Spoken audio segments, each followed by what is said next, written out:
Hello and welcome back to our channel. Today we are making a zesty Cajun tartar sauce.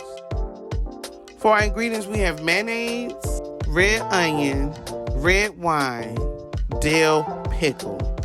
For your seasonings we have Cajun seasoning, black pepper, sugar, and dill weed.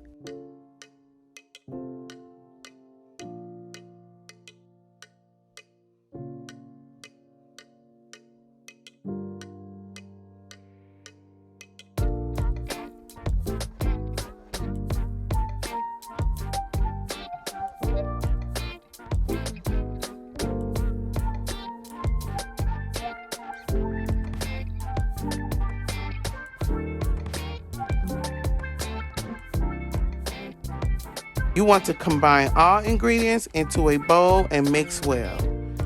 You want to cover and refrigerate for up to 7 days or use immediately.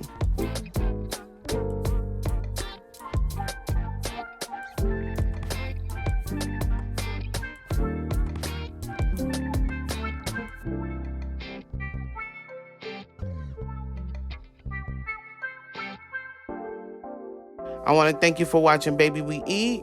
Don't forget to like, comment, and subscribe.